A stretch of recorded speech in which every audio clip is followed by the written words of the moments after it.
حکومت نے بڑی شرارت کی ہے. وہ شرارت یہ ہے کہ بلدیاتی انتخابات کے جو بھی مراحل ہیں تو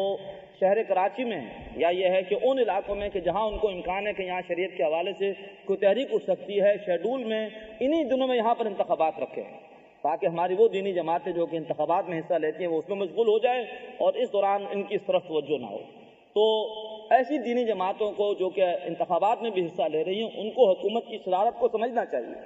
ایسا نہ ہو کہ وہ انتخابی دھندوں میں لگے رہیں اور اس طرف سے ان کی توجہ ہٹ جائے.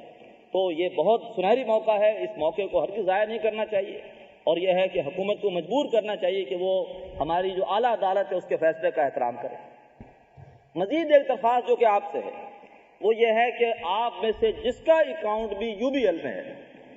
وہ فوری طور پر یو بی ایل کی انتظامیہ کو باقاعدہ خط لکھ کر، اور اگر آپ کو خط لکھنے میں دقت ہو تو اس خط کا ایک فارمیٹ ہم نے بھی تیار کر رکھا ہے، وہ لے لیجئے. صرف اس میں اپنا نام لکھیے، اپنا اکاؤنٹ نمبر لکھیے اور برانچ جو ہے وہ اس کو ایڈریس کر دیجئے.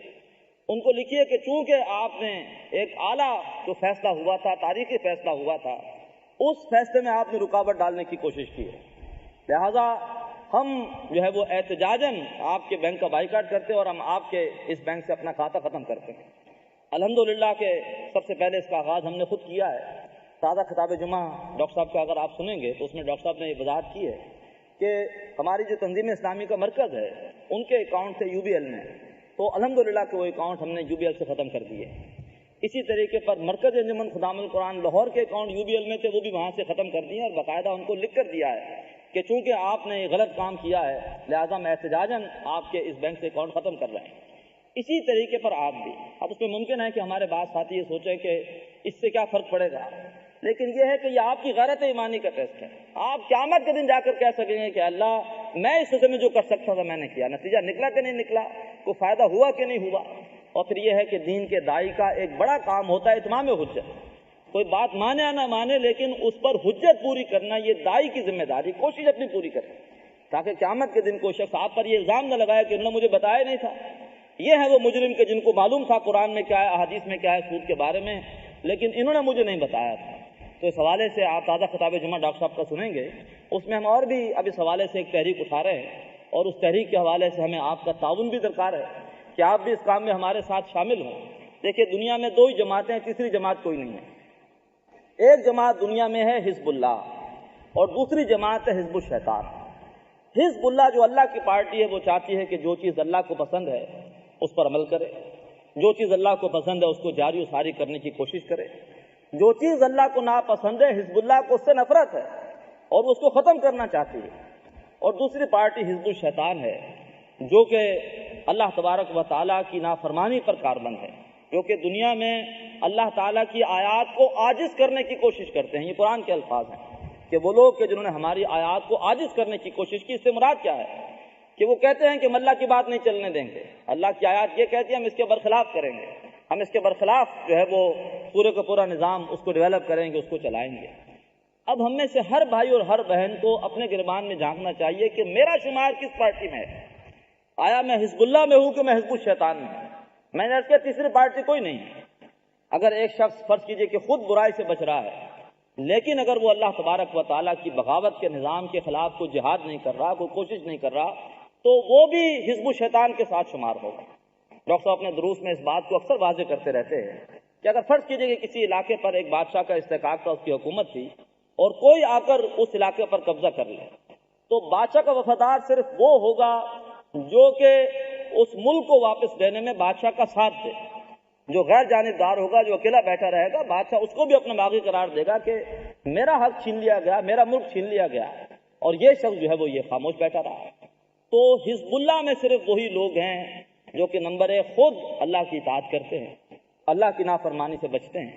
گناہ اگر ہو جاتا ہے تو ندامت ہوتی ہے، روتے ہیں، گڑ گڑاتے ہیں، اللہ تعالیٰ سے معافی مانگتے ہیں. اور پھر یہ ہے کہ وہ دنیا میں اللہ تعالیٰ کی فرما برداری کو جاری و ساری کرنے کے لیے لگے ہوئے ہیں، اہم لگے ہوئے ہیں. استقامت کے ساتھ وہ یہ کام کر رہے ہیں کہ ہم نے اس دنیا سے اللہ کی نافرمانی کو، اللہ کی بغاوت کو مٹانا ہے اور اس دنیا میں ہم نے اللہ کی فرما برداری کو، اللہ کی اطاعت کو جاری و ساری کرنا ہے.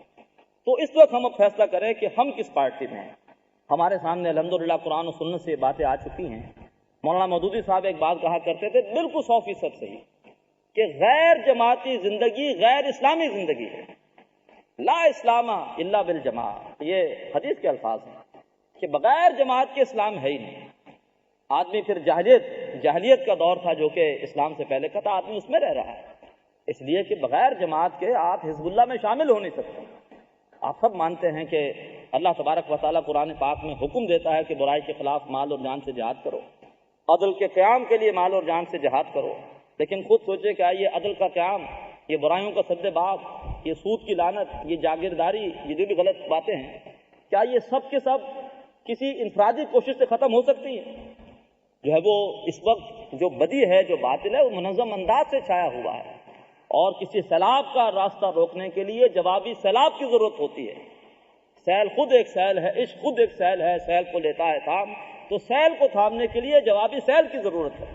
اور اس کے لیے ضروری ہے کہ جہاں دین کے دشمن وہ بڑے منظم انداز سے، بڑے سائنٹیفک انداز سے اب تو وہ اس معاشرے میں بے پردگی، بے حیائی، حرام خوری، غلط چیزیں جو ہے وہ جاری و ساری کرنے کی کوشش کر رہے ہیں، اسی طریقے پر ہم بھی ان کے جواب میں بالکل ویسی منظم تحریک پیدا کرنے کی کوشش کریں،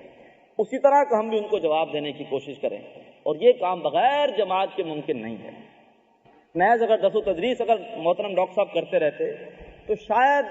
ان کے سننے والے اور ان کے متعلقین بہت بڑی تعداد میں ہوتے۔ بے ضرر کام جو ہے وہ ہمیں ہر ایک کو اچھا لگتا ہے، پانی ہمیشہ ڈھلان کی طرف بہتا ہے، اوپر چڑھنا ذرا مشکل ہوتا ہے، نیچے جانا آسان ہوتا ہے، لیکن ہے کہ ڈاکٹر صاحب نے سن 72 میں جب مرکز انجمن خدام القرآن قائم کی تو اس وقت بھی ڈاکٹر صاحب نے اس وقت جو ایک تحریر لکھی تھی، اس وقت یہ کہا کہ میں اس وقت ایک انجمن قائم کر رہا ہوں، لیکن دین کے غلبے کا کام انجمنوں سے نہیں ہوتا۔ میں اس وقت اپنے آپ کو اس قابل نہیں پاتا، ہمت نہیں پاتا کہ میں کوئی اقامت دین کے لیے کوئی میں جماعت قائم کر سکوں، لیکن اصل کام اقامت دین کا ہے، اور الحمدللہ کہ سن 75 میں ڈاکٹر صاحب نے اس کے لیے پھر تنظیم اسلامی قائم کی، اور وہ تنظیم اسلامی کا کام ٹھیک ہے سلو ہے، لیکن یہ کہ الحمدللہ استقامت کے ساتھ وہ یہ کام جاری و ساری ہے۔ اس میں بھی ڈاکٹر صاحب نے پہلے ایک کوشش کی کہ جن اکابرین نے جماعت اسلامی کو چھوڑا تھا وہ آگے آئیں اور وہ اس تنظیم اسلامی جو ہے اس کی قیادت کو سنبھالیں، لیکن 2.5 برس تک جب ان میں سے کوئی نہیں آیا تو پھر ڈاکٹر صاحب نے مجبوراً جو ہے وہ اس تنظیم کی قیادت کو سنبھالا، اور الحمدللہ کہ رات ایک محفل میں ہم شریک تھے تو وہاں ایک صاحب نے ڈاکٹر صاحب کے بارے میں ایک شعر کہا کہ میری زندگی کا مقصد تیرے دین کی سرفرازی، میں اسی لیے مسلمان، میں اسی لیے نمازی۔ تو الحمدللہ کہ یہ شعر ڈاکٹر صاحب کے اوپر صادق آتا ہے کہ محض درس و تدریس کا کام نہیں کیا، بلکہ یہ ہے کہ اس سے آگے بڑھ کر ایک کٹھن کام ہے، مشکل کام ہے، اور اس کام کے لیے کوشش کر رہے ہیں۔ تو اللہ تعالیٰ نے جہاں ہمیں یہ توفیق دی ہے کہ ہم اپنی ایک چھٹی کا دن اتنی دور جو ہے وہ آنے کے لیے قربان کرتے ہیں اور آ کر ڈاکٹر صاحب کا درس قرآن سنتے ہیں، تو اس کے ساتھ ساتھ ہمیں اب اٹھنا چاہیے، اور خاص طور پر یہ فوری ایشو ہے سود کے حوالے سے، اس معاملے میں جو بھی میں نے آپ کو باتیں بتائی ہیں اس میں آپ کوشش کیجئے کہ عمل کیجئے، اور جن بہن اور بھائیوں کا اکاؤنٹ UBL میں ہے وہ احتجاجاً باقاعدہ لکھ کر ان کو دیں کہ چونکہ آپ نے جو ہے وہ سود کے حوالے سے ایک اہم فیصلے میں رکاوٹ ڈالنے کی کوشش کی ہے، لہٰذا ہم آپ کے ساتھ اپنا کھاتہ ختم کرتے ہیں۔ اللہ تبارک و تعالیٰ سے دعا ہے کہ جو باتیں میں نے بیان کی ہیں ان میں سے جو باتیں بھی صحیح ہیں اللہ تعالیٰ اس پر ہم سب کو عمل کی توفیق عطا فرمائے، اور جو باتیں میری زبان سے غلط نکلی ہیں اللہ تعالیٰ اسے ہمارے حافظے سے محفوظ فرمائے، اور اللہ تعالیٰ ہمیں ان سے بچنے کی توفیق عطا فرمائے۔ اقول قولی ھذا واستغفر اللہ لی ولکم ولسائر المسلمین والمسلمات۔